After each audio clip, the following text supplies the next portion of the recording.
United Nations General Assembly today, even as Israeli troops are reportedly planning a ground attack against Hezbollah in southern Lebanon.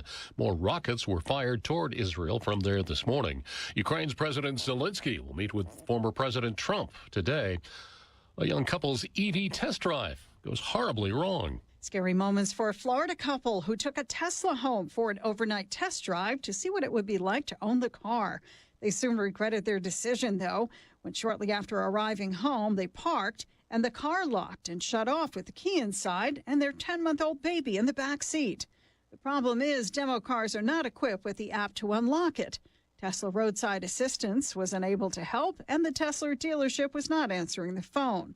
So they called 911. First responders solved that problem in a low-tech kind of way, smashing the driver's side window and bringing the crying child to safety. Sue Guzman, Fox News. And I'm Jack Callahan. This is Fox News. Serving Lawrence County on AM 1370, 105.3 Lawrenceburg, and Loretto on 95.3. This is The Legend, WDXE. And that is us. It is Friday, and that means it's time for Stan Pierchoski. How are you, my friend? Good morning, Jeff. Stan, good morning. good to see you. I'm fine, and how about you? Very good. We were listening to the news together just We now. were. And the Tesla story. My guess is they didn't sell that car to that couple. My guess is they didn't either. Maybe some others that heard this story. I'm like, well, I bet they blew that sale. Well, it seems like a fundamental safety thing where they have too many interlocks, and Yeah. yeah. I mean, technology can be a great thing, but it can be. It's like a riding lawnmower sometimes. Yeah. So many things have to be done before you can start it. And I get the concept, but Yeah. Well, how are things in the world of Stan Pierchoski and estate planning and play practice? yeah, well, going good. Had a difficult week, both professionally and personally. I mean, I had let's see what all happened. I broke a tooth for crying out loud. Yeah, and I got it taken care of yesterday, which was never fun. But actually, it was an old crown. And my daughter is visiting. She's from Florida, and my two grandchildren are with her, and so she's here for a week or 10 days. And she was in the office with me because she does some work for me, and she had a bag of chocolate-covered almonds, and we were eating lunch and in the office, and I picked the first one I picked up. I put in my mouth. Anyway, it broke off part of my crown, so I had to have it taken care of. And just an annoying thing to have to. That deal is with, an annoying thing to have to deal with. And so and then I had to get a shot for something or the day before. So anyway, it was, so and then it's raining today. I don't know. It's not really just stuff. Just stuff. We've got to lift the spirit somehow, my buddy. Yeah, well, I'm okay with lifting spirit. I mean, I don't like to get gloomy about the weather. I mean, the weather is the weather. Yeah, it is what it is. You embrace it. And we're gonna have a rainy weekend. So, like I mentioned off mic, I always maintain a list of things to do, but I always keep a side list of the rainy and things I can't do, or I can do indoors or something like that. And it's usually a pretty good list. So I got stuff to keep me busy. They're not my favorite things to do, but they need to be done. So I'll stay busy. And usually those are not the tasking ones that wear you out or hurt you or just make you hot and sweaty. So anyway, back to estate planning. We had a pretty good week. We had another run-in with TennCare that we have to deal with, but that was kind of annoying. But I got the seminar coming up. Yes, we had that one a couple weeks ago, and we have another one coming up on November the 2nd, which is Saturday. Yes. And that one's going to be up in Franklin. Okay, so we're a little bit farther north for our group folks up there. Okay. And it's called Will's Trust in the Nursing Home. That's the standard one that we do. And it's at 10 o'clock on a Saturday. And it's at a place called 501 Suites, or Suite 501. And the physical address there, and I'll give it again at the end of the hour, but if you want to go, it's only about a 40-minute drive from here, or at least from my place. And it's a pleasant drive. And the physical address is 416 Mary Lindsay Polk Drive, which is a mouthful. Yes. And in Franklin. And so your GPS will take you right there. And it's called Suite 501. And it's a nice little venue. They actually a pretty big place where they rent a bunch of rooms. There's a lot of rooms there they rent for people that do recordings and music stuff. And they have a nice little meeting room that we rent. And It's nice. It holds about 50 people with the tables and chairs. Yes. If we get more than that, because that hovers right close to what we usually get, Yeah. And we can always take down a couple chairs and just take down a couple tables and just put the chairs up. And Yes. So we'll be able to handle anything, but it's not too early to RSVP. Yes. Because we've already got some folks that are on the list. Folks that couldn't make other ones, and just other ones from up north that want to just be on the list and Sure. make sure they go. Sure. So, call my office, Pierchoski State Law, Pierchoski Elder Law at 931-363-7222, and talk to the girls about getting on that RSVP list, and just give us a head count. It's a pretty loose process to RSVP. We'd just like to know what to prepare for. Right. And I'll bring that up again at the end of the show. Perfect. But one thing I wanted to start off talking about this morning, I talked about it a little bit on the radio show I'm on in Pulaski when I'm on the bonus hour over there. And that is, we talk a lot about, you hear me talk about a lot of things, estate planning. It's a pretty big, pretty wide range of topics. We talk a lot about like care, getting eligible for long-term care. Right. That's a lot of people are interested in that, and so we talk about that a lot. But we also, do the foundational planning that we talk about, things that some of that foundational planning, like the writing of trust and putting property in the trust, will lead to the preparing for 10 care eligibility. Like our asset protection trust. Don't wait till you're in care to try to protect your assets. Put them in an asset protection trust now, and then when and if you do go into care, they're already protected. But we also do, the revocable living trust. It's a probate avoidance type tool. But in all trust, no matter what kind of trust you put property in, all trust after death when they distribute property, avoid probate. Mm-hmm. But I wanted to bring up, because if you ask me, is probate worth avoiding? I'm going to give you a very biased opinion. I'm going to say yes. I think under all circumstances, probate is worth avoiding. Okay. Now, a lot of people will say, well, this happened 20 years ago with my dad, and it really wasn't that bad. And that may be the case. But it's very fact-driven. So if you have, any kind of assets, it's usually not that smooth. If you don't have anything, it can go pretty smooth because there's, not much to get tripped up and nobody fighting over it. But typically, if it goes smooth, the smoothest ones we see go is when a person has like a sole heir, only child. And now now you don't have the argument between siblings of who gets what. It's all kind of going to one spot. So the gazins and the gazouts are all the same. It kind of makes it easy. But usually, if it's anything other than that, I like to say that probate is at the least a hassle, because even if it goes smooth, there's a lot of deadlines and things that have to be done on time, and so it's a hassle. And and on the other side, it's at the most it can be a nightmare, just an absolute nightmare. And I could parade people in here to testify to that, but most people know people that have gone through it, and I'm willing to bet when you ask somebody, hey, how was it when you went through probate? They're not going to say it was fun or a blast. They're going to say it was a cumbersome process, or they wish they hadn't done it. So what I want to talk about is, to paint the full picture, probate is a long, involved, cumbersome process. It's a set of statutory laws that are riddled with deadlines, duties, and obligations when you go through it. But there are a couple of versions that are what I call abbreviated versions of probate. Okay. So short probate. Now, they are very fact specific, but if they fit, it's kind of if the shoe fits, we're going to wear it. So if the facts fit our circumstances, they come in handy. But they are kind of specific. So I'm going to go through them. There's 3 of them. And we have one called small estate probate. You've probably heard of it in your real estate business. Now, small estate probate, they just changed the rules on that. I want to say last year, maybe it was the year before. But it used to be a very abbreviated version where you could just fill, you have somebody called the small estate affiant, fill out the small estate affidavit. You could do it yourself, didn't need an attorney, file it, and then there's a couple of criteria, like you can do small estate, but you can't do it until at least 45 days after death, okay? Mm-hmm. And then you can go ahead and file it, and you have to pay the debts of the estate, and you can distribute the property. But the criteria now is you have to have less than $50,000 worth of assets, and you cannot pass any real estate.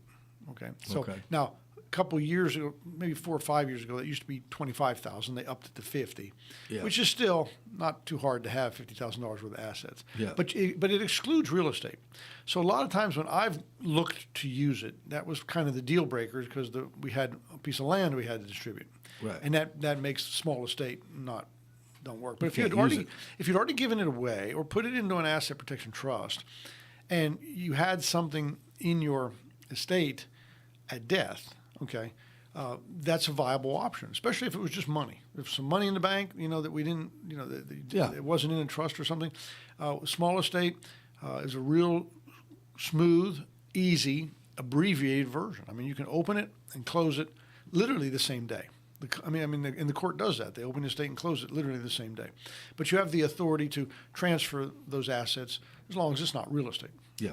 And so it is an abbreviated version. There's been some changes. One of the changes they made real recently is now, instead of just signing this small estate affidavit, the person that wants to be the administrator has to file a petition with the court. Now, what that typically means is you got to get an attorney involved. I mean, technically you could do it yourself, but the statute, you have to go to the statute and read it, and it tells you what needs to be in the petition. Yeah. And the petition needs to be filed, which is usually the opening of any case. And now it's a little more of a formal opening. Yes. So, and I've talked to other attorneys who what they charge for that. I mean, it's an increase to that in cost to that particular thing. Yeah. You used to be able to do it yourself. Yep. And so there's that. But it's still viable. Got a text message from someone that said probate was a nightmare and expensive. Yeah. And so that was their experience. That's exactly what we hear. And it can be not so bad, but it usually, and I talk a lot about why it gets that way. Yeah. One of the main reasons it gets that way is the probate court, by law, is required to entertain any challenges. Okay, you can put what's called a no contest clause in your will. This is, if anybody challenges, they don't get anything. Yeah. But our probate code says the court's to give that no weight. Now, in contrast, the legislature said in a trust, they give it it's 100% enforceable. Yeah. And the language that the legislature has used is that the legislature said the trustor, that's the maker of the trust, the trustor's intent is paramount, and absent compelling evidence, we will not disturb their intent, okay? And their intent is the language in the trust. That's strong language. I don't know. I can't think of any other place in the law where they put that kind of weight on it. And, and I've talked about some court cases where the court enforces what's in there. There's no set rules. When you write the trust, you write the rule book, and absent some illegal purpose, they'll enforce what's in there. Yes. I've talked about several cases that have gone to court, and the courts have said exactly that. Yeah. As long as the intent is not ambiguous. Yes. They have to know what your intent is. It can't be real cloudy, but they enforce that in a trust. Not so much. They're not in a will. Now, and again, if somebody wants to contest a will, you can, and the court will entertain that. It's still a matter of proof, like anything else. You can't just say, "Hey, I deserve more," and the court says, "Okay, here you get more." Yeah. Say, "Hey, I think I should get more than what they left me." But now it's a matter of proof. So it's like, why? Give us. What are the grounds for you thinking you should have got more? Is it duress? Is it undue influence? There's a lot of challenges that can be made. A lot of people's, what we see often is, you got one child taking care of dad, and another child gets disinherited, and they say, well, it's undue influence. For the one child's influence in the person's life daily. Yeah. He wouldn't have done what they did. That's just one. There's several ways. Incompetence, or maybe. During life, he was promised he would get something, but the will doesn't reflect that. Now, it's a matter of proof. Sure. And that can get very involved. Yeah. So you're in court arguing that, and that can get extremely expensive. Yeah. If and there's no guarantee you're going to be successful. Yeah. Absolutely none. So, what the caller that texted you, I don't doubt for a minute it was a nightmare and it was expensive. Yeah. That happens a lot. Yeah. Does it happen in every case? No, it's all over the board. The nightmare and the expensive are matters of degree. Sure. It can be a not so bad nightmare, or it can be just a terror, or it can be costly, or just darn right expensive. But they both apply. It's just a matter of degree. So anyway, if we deal with probate, and the reason I talk about these, especially the small estate, is when we do our asset protection trust, I make it clear to folks that we cannot put everything we own into the asset protection trust. Now, in our revocable living trust, yes, put everything that you own into it. At death, nothing goes through probate. But in the asset protection trust, we leave out what we live off of. Our operating account, for lack of a better word. Right. The account we pay bills with every month and stuff like that. But then at death, that's not in the trust, and so we want to make sure, that's not an issue. So we always keep it a certain size. So if we need to, we can move it by small estate. And that would work because we don't have any real estate to deal with. Right. Or we simply make somebody a co-owner of the account so that at death it passes by contract rather than by probate. There's several ways we do that. And these abbreviated versions are ones we use if we need to. Okay. So the other two are a little different. They're both old common law forms of action. When I say old common law forms of action, I mean they're things that have been around for decades, if not centuries. And one is called an affidavit of heirship. And now that is really not even a probate proceeding. Right. If somebody, the only requirement of affidavit of heirship is if somebody passes away with some real estate, they have to have passed away intestate, meaning without a will. Right. Now, if you pass away without a will, and this comes up, both this and the next one I'm going to talk about was called muniment of title.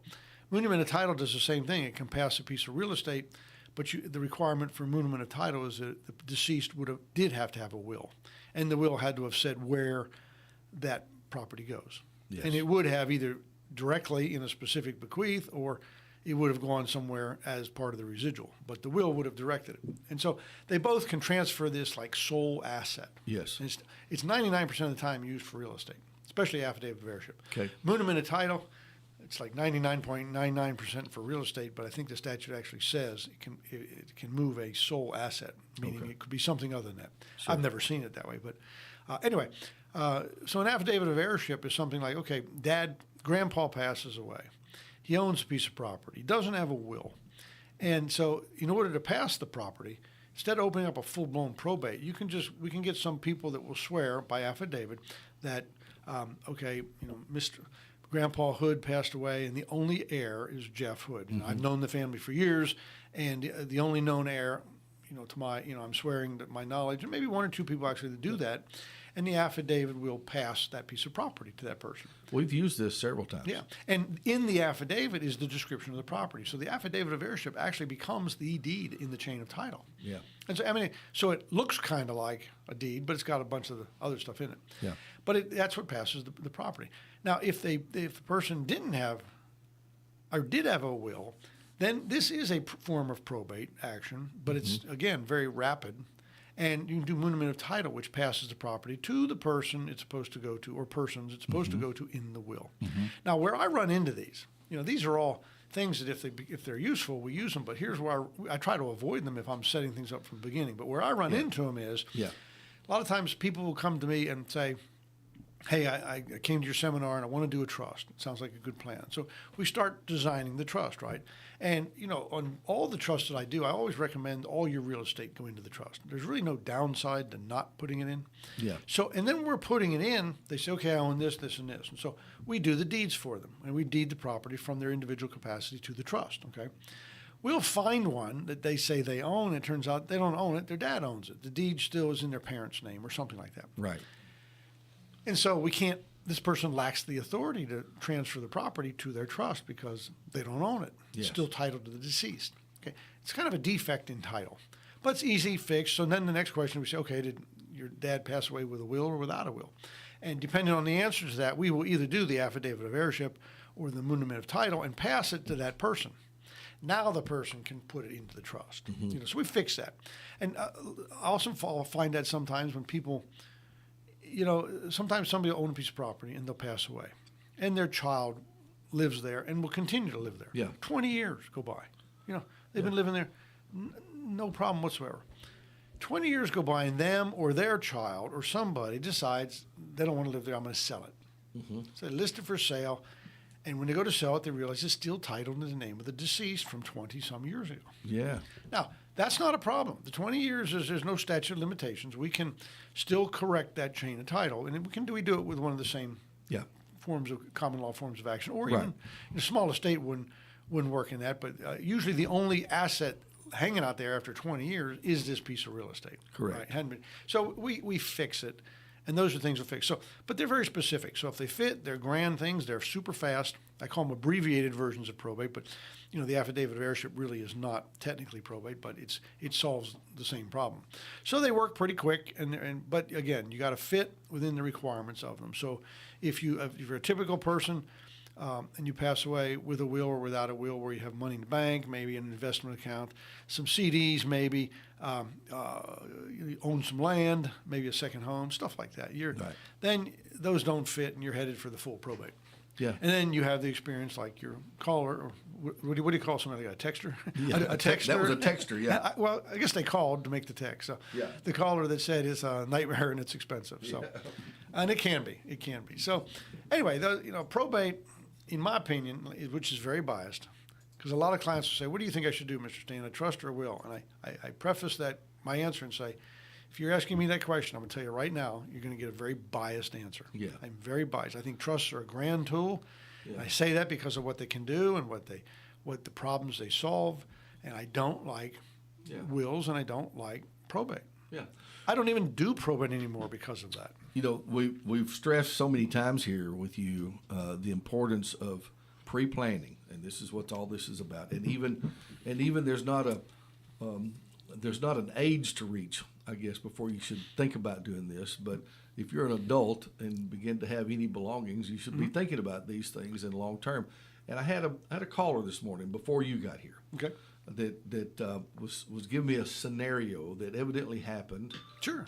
Out of state, not here, but had a couple who tragically passed away, but they had children. Like simultaneously? Simultaneously. Okay, gotcha. And they did not have a will. Or Minor children? Minor children. I don't mean to interrupt that. Yeah. The minor children, no will. Gotcha. And the families could not agree. And this is what tragically happened. The families could not agree on what to do with those kids because there was no will or no instructions or no trust, no nothing. Mm-hmm. So the courts ended up getting involved, and they were placed in foster care for 2 years because nobody could decide where these kids could be kept. And the families couldn't get along with the whatever happened. So, and I don't know all the details, but I guess to stress the importance of making some plans for the what ifs of life. That story you tell, I've heard similar stories. Yeah. And it literally makes my eyes water up. Yeah. Okay. Yeah. Because here's what's not in. I mean, you told the story, but here, if you want to deep dive into that, can you imagine a minor child? Let's take an age. Yeah. Let's take a 5-year-old or an 8-year-old. Yeah. Not only do they lose both their parents, which they don't understand. Sure. Now they're subjected to state's custody and they're placed with strangers. Yeah. I mean, the effect that has. Now, I'm not knocking foster care. Don't get me wrong. They serve a purpose. Absolutely. But when you look at it through this child's eyes, Yeah. it is such a disruption in life. I can't even wrap my head around it or put myself in that circumstance. Sure. And to have and this is thrust upon them in a very short period of time. I mean, the parents are gone, then you're with somebody else, and I mean it kind of messes them up, and unfortunately, so we, to address that, you talk about pre-planning. So an area of pre-planning that I think is very much neglected is guardianship. Yes. Now, you can't you could put in a will who takes care of my kids, but that goes through probate, and you talk about taking time to resolve, especially if nobody can agree. Right. Because when you have minor children, somebody has to take them. Yes. And they have, you can, the guardianship, the court decides guardianship, okay?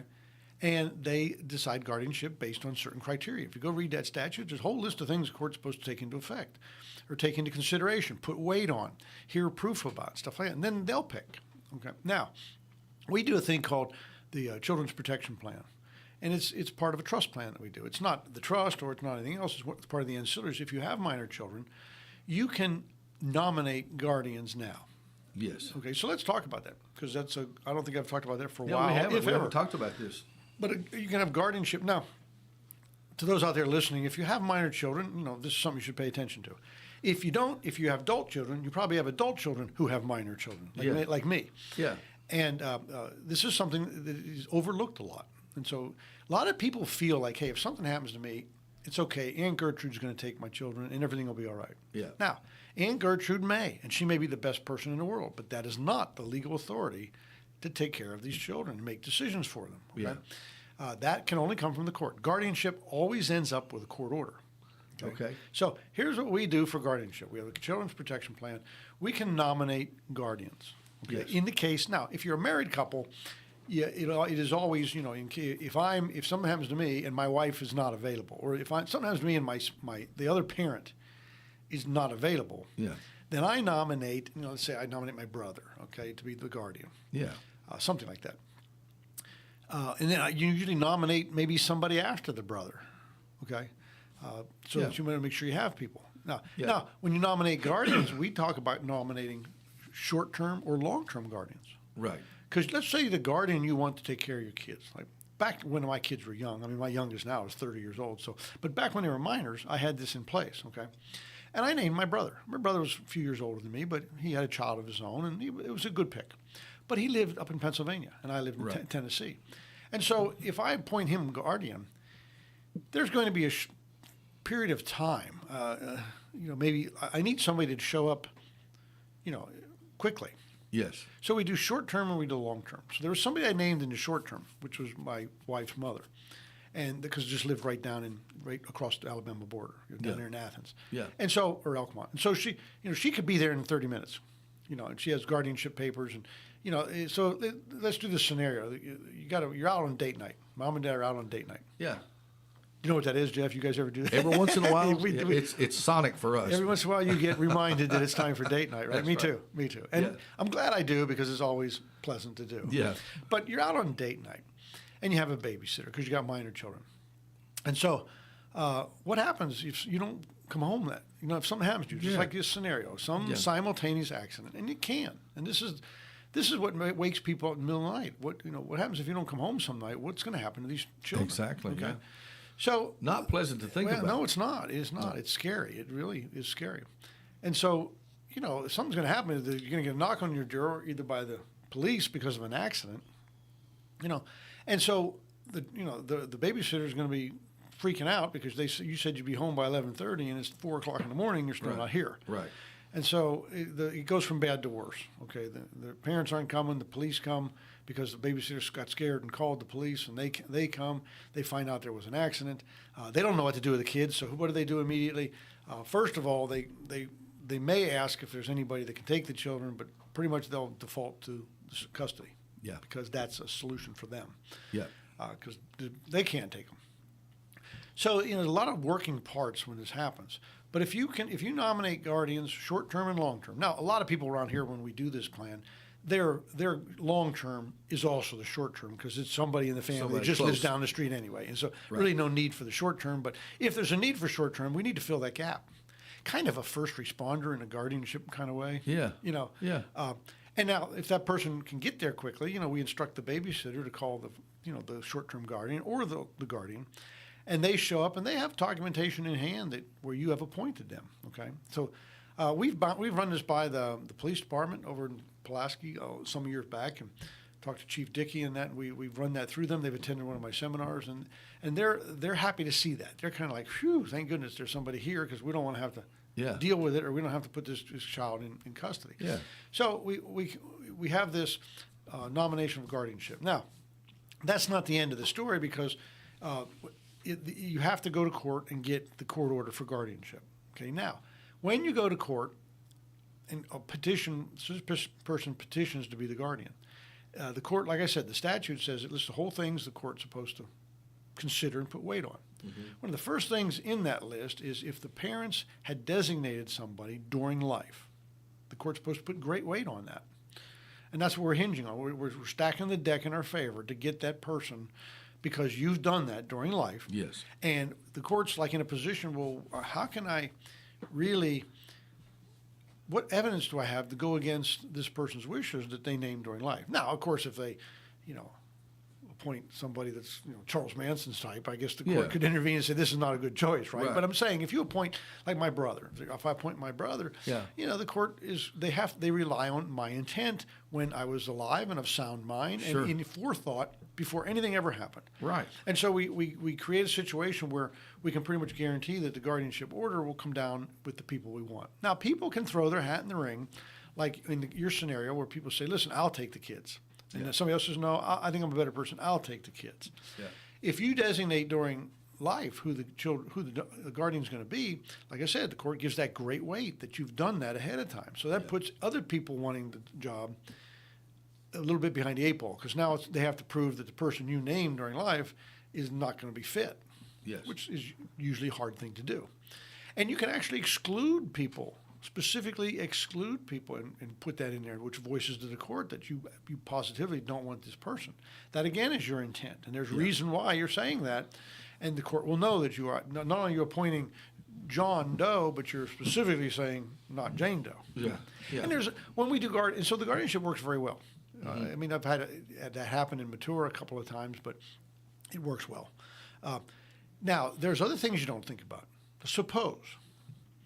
Suppose you say, my guardian is going to be John and Susan Doe.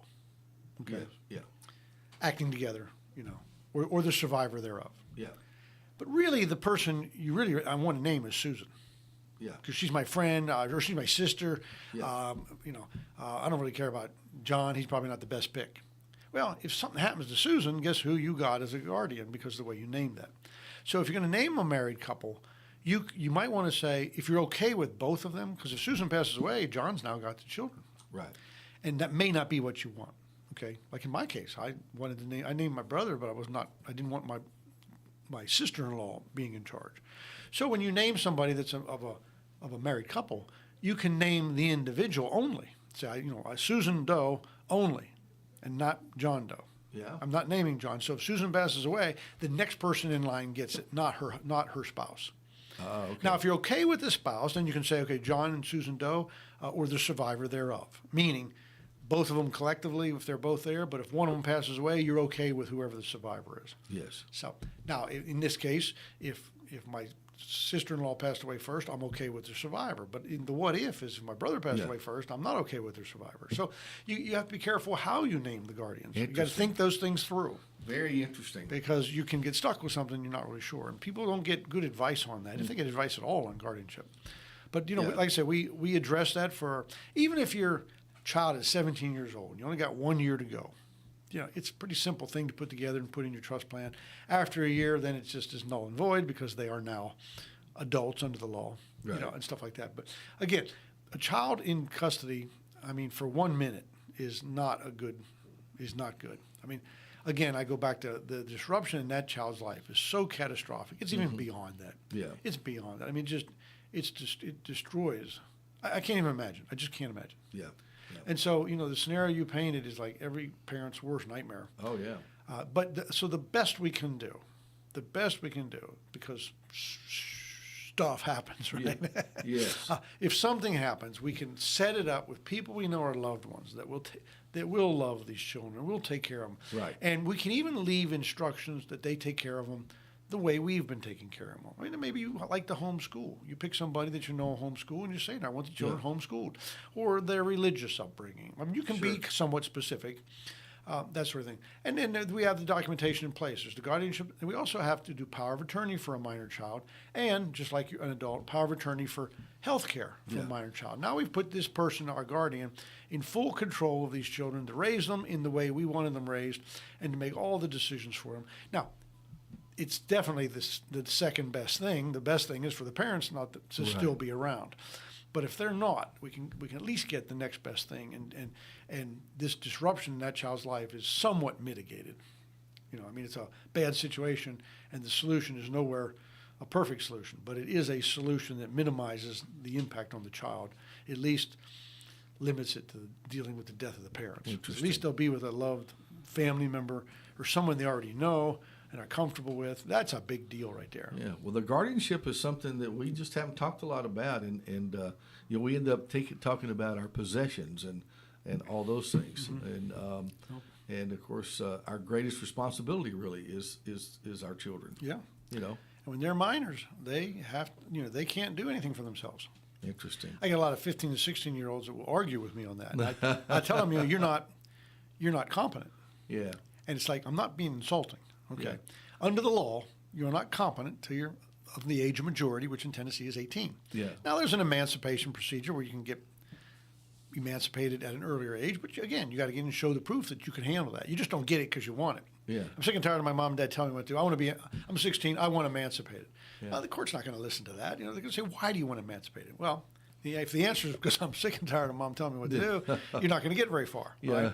But I mean, you have to show that you can handle money. You have to show that you can make good decisions. You probably have to show you already have some experience in doing that. Mm-hmm.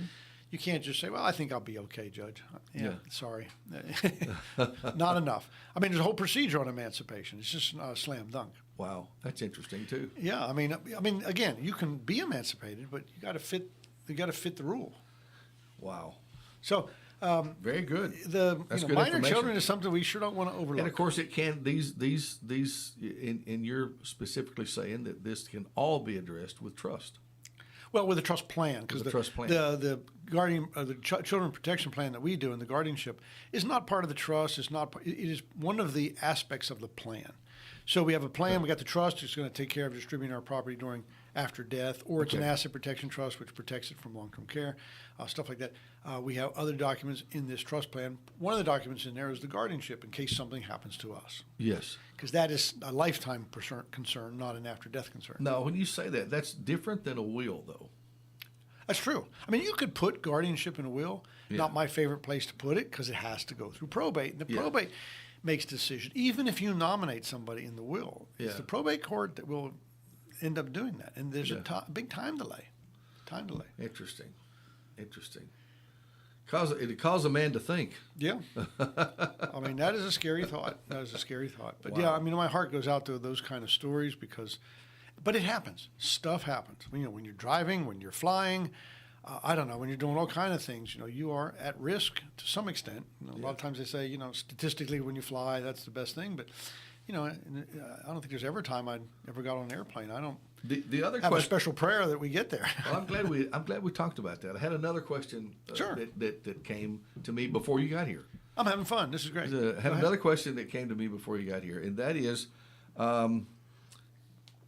if there, and I think I remember this right. If there are no heirs left that are named in the trust or the will, when there's nobody left, what happens? Well, that nobody left is pretty remote. It is, and that's a very far out scenario. But we'll address it, but let's lead up to it first, and that is because the answer is not what people want to hear. Yeah. But it doesn't happen. It's rare that it happens, or it's very remote that it happens. Yeah. And we actually have a section in our trust called Remote Contingent Beneficiary. And it's called Remote Contingent because it's really remote. Now, we typically, when I do a trust and you want to leave your property to somebody, I always ask, like say you have 3 kids. Yeah. If we were doing a trust, I'd say, okay, how do you want this to go? And you say, I just wanted to go even, third. Sure. Let's make it easy. Sure. Now, I would ask you the question, okay, what if one of these children predeceases you? Yes. Not a fun thing to think about, but if one of your children predeceases you, where do you want that third share to go? Now, we've talked about this, so I won't hit it too much, but you got a couple of choices. One is what we call persterpes, which means it goes to that child's descendants. His third flows through the deceased child to his descendants. Yes. So if he has 3 children of his own, they will each get a third of his third. Sure. And that's called persterpes, and so it's and that's the default if you don't say anything at all. So if you just say I leave it a third each to my 3 kids, and that's all you say in the trust, and it turns out at distribution one of them has predeceased you, the trust is silent on that.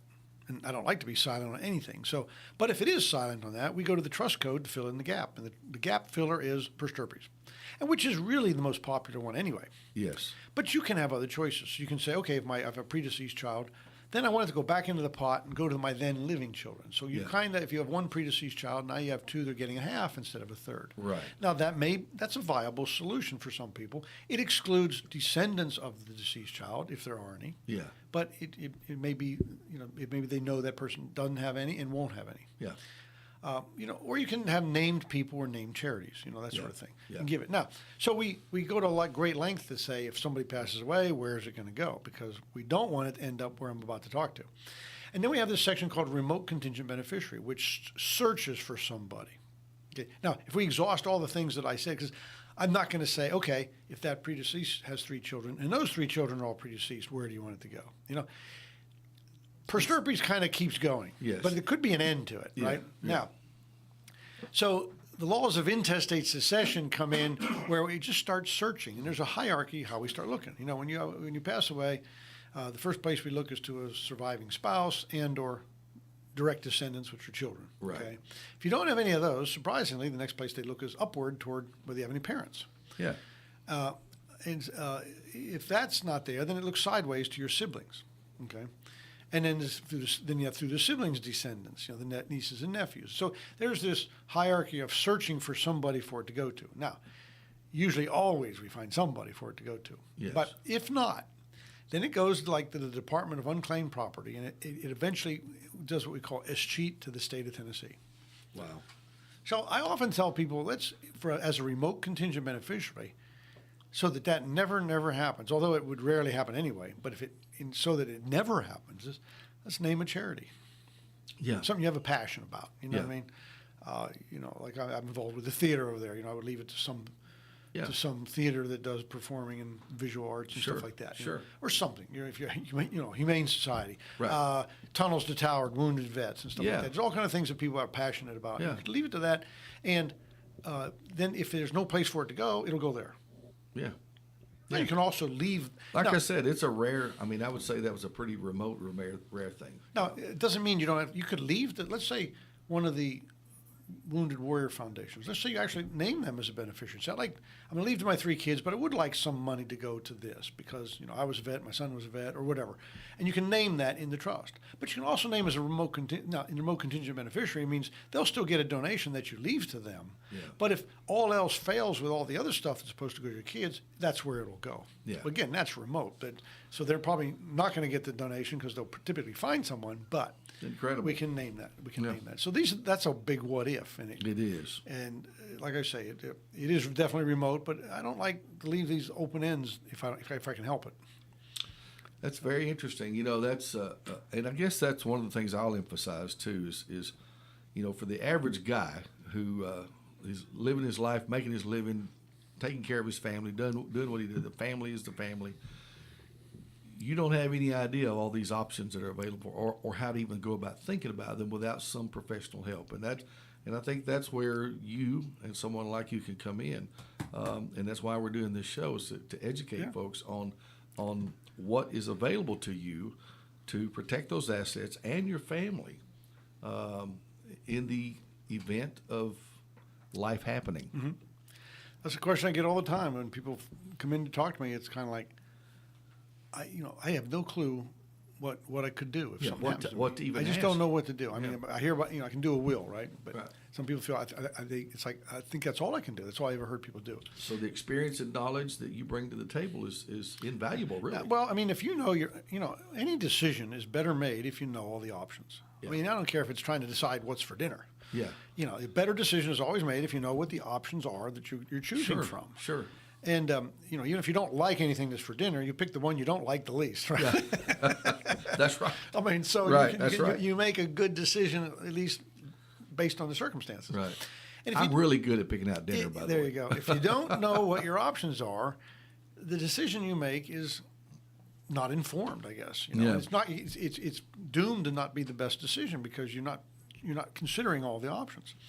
And that's one thing about this estate planning, and what kind of like my mission is to get the word out that there are options. You just probably hadn't heard of what they are. If you listen to the radio show, you've probably heard a lot of them. Yes.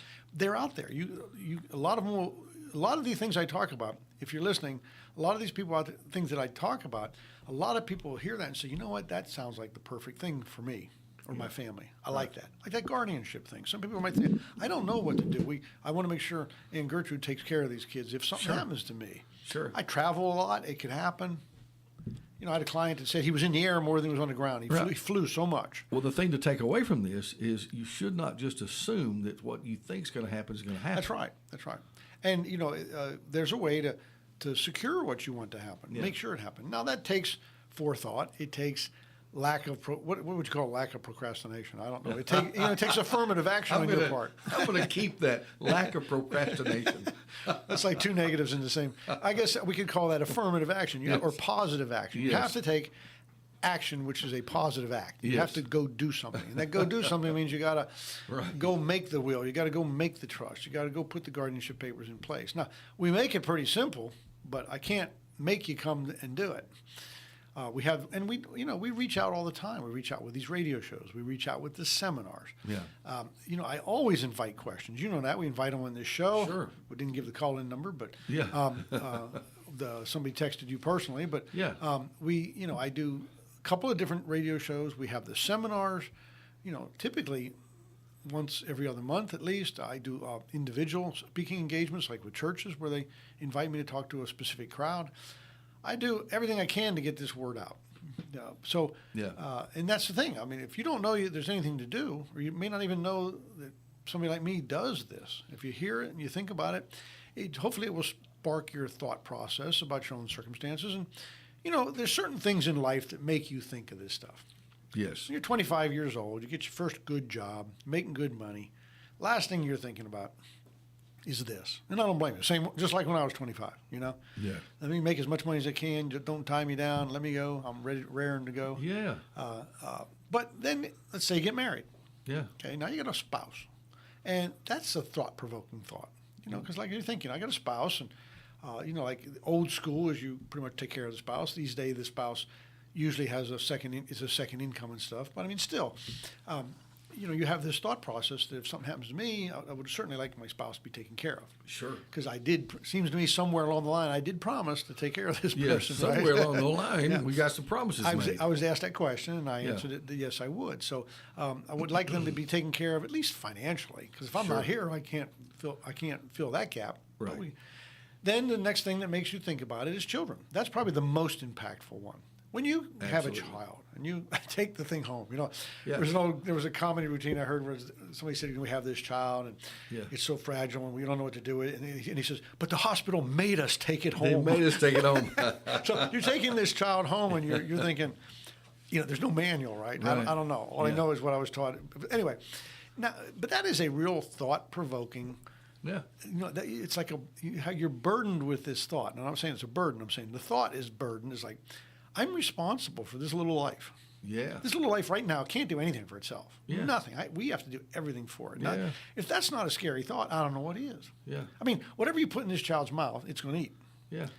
And that's scary because, you got to be careful. You're 100% responsible for that baby. Whatever you put in his mouth Yeah. is a potential choking hazard, maybe. I don't know. But this thought is you are so responsible for this little life. And now now that's provoking for people to think, what if something happens to me? I'm good at taking care of this child. I know what to do. But I mean, if I'm not here, I'm the breadwinner, or they'll have no wherewithal. What can I do to have something step in my shoes, at least financially, and take care of these people? So then you start thinking about things like insurance or actual estate planning, and insurance can be part of estate planning. So now you're thinking about that. The next thing that really brings people to thinking is maybe an accident they have, some kind of accident or illness. Sure. That gets them thinking. And then, of course, as you get later in life and you're approaching retirement or already in retirement, then you start thinking of things like, your demise or your long-term, the potential that you go into long-term care. Right. You start looking at statistics that say 70% of everybody 65 years and older will require some level of long-term care. That's pretty The scary. thing that strikes me is that no matter what stage you are in your adult life, you need to have some kind of plan in place. Makes you wonder, does it ever get where we don't have to be making decisions? Yeah, does that maybe ever not. go away? Maybe not. Probably not. Hey, in the last few minutes we've got, a couple of things. I want to make sure that we do give your address and phone number, website, that kind of thing. But also, I thought you might want to mention the play that's coming up in Pulaski. Yeah, at the theater, the Star Theater in Pulaski, which is right next to my office. Yeah. We are doing the musical Grease. Yeah. And I call it Grease with a twist because all the cast members are at least 40 and over. Yeah, that's going to be a lot of fun. Like our Danny Zuko Yeah. is practically bald. Yeah. But it's just something we came up with. We thought it might be a nice, different thing to do. We've done Grease before, but we thought we'd try this.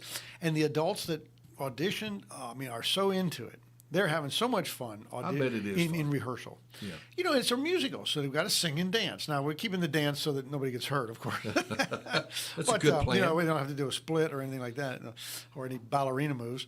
But, I mean, we're making it a fun dance and stuff. Sure. And they're having a good time with it. And, you know, it sort of makes some of the innuendo that's in the play so much more funny and interesting, you Yeah. know, because there's a lot of innuendo Yeah. in the play.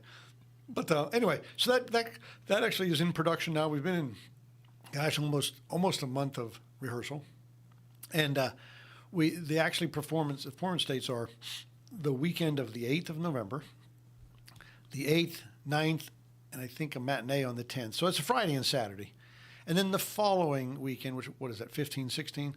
I think just Friday and Saturday the following weekend. So there's those 5 shows. And you know, tickets are on sale now.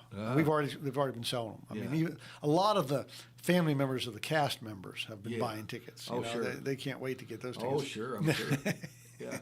Either to come to enjoy or laugh at or be embarrassed by, one or the other. I'm gonna try to get some tickets, and Teresa and I'd like to come to that. I think We have a person that plays Marty, one of the Pink Ladies, right? Yeah. And she said, and she's involved in the theater a lot anyway because she had a lot of kids that are in it. Yeah. She says, I'm going to get up on the stage and just embarrass the daylights out of my kids.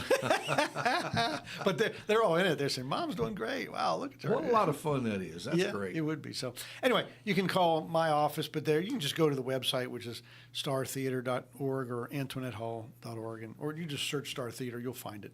If I think of it, I'll bring the actual website with me. I think that's it. But you can call my office and we can put you in touch with the people because the tickets are bought online. Yeah. And we can put you in touch with that process. It's really easy. Star Theater is located there on the square in Pulaski. And if you've ever been to the theater before, and you notice we have this giant pole right in the middle that holds up the roof. Yeah. It's always been in the viewing obstruction. Okay. Yeah. That is now gone. Yeah. It got removed a couple of weeks ago. I saw Now it's that on the wide sidewalk. open. Yeah, that's right. Yeah. So it's wide open right now. We've never had that. We're so proud of that. So That's good. But yeah, it's a fun time. So That's great. as we run out of time, my seminar coming up November the 2nd, which is Saturday. We do that at 10 o'clock in the morning. We call it Wills Trust in the Nursing Home. It's going to be up in Franklin.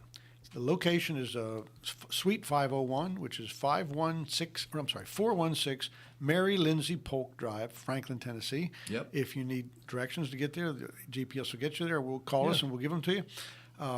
Get signed up for now. Call my office at Pierchoski Estate Law, Pierchoski Elder Law at 931-363-7222. Or you can go to my website, which is estateplanstand.com. That's ESTATE. planstand.com, and there you can see my calendar and see where we're going to be, or you can get my phone number to call me and ask a question, or you can get my email there, and if you want to ask your question that way, pose it to me by email. I will answer it. If you call with a question, I will answer it. Maybe not always right at the moment it comes in because I stay pretty busy. Yeah. But the girls have me slate time to respond to calls and respond to email questions. So we'll respond to it. Well, I can personally attest you have a great staff there who are very helpful, answer questions quickly and jump on issues, that kind of thing. And of course, always informative here in the mornings. On Friday mornings, Estate Plan Stand, Stan Pierchoski Estate Law, located on the square in Pulaski, right next to the Star Theater. That's right. That's right. I do. Right next to the Star Theater, and that is you are on the southeast corner of the square. Corner of the square there. Beautiful square too. It is. And a busy, hustling, bustling square over there in Pulaski. Lawrenceburg Square has been upgraded and going good, and we're proud of that too. So yeah, we like our downtown local folks. That's right. I actually had one of my first offices on the square in Pulaski. Yeah. It was above the Christian bookstore. Yeah, yeah. Anyway, check out the website, estateplanstand.com. That phone number, 363-7222. And we're always here on Friday from 8 to 9 for this show. It's a call-in show, or text in, I guess. Text in or call in. With questions. I will. So if I can stay dry and afloat, I will see you next Friday at 8 o'clock in the morning. See you next time, buddy. Okay, thank you. Forecasters warn of catastrophic flooding. I'm Jack Callahan, Fox News. From the rain being dumped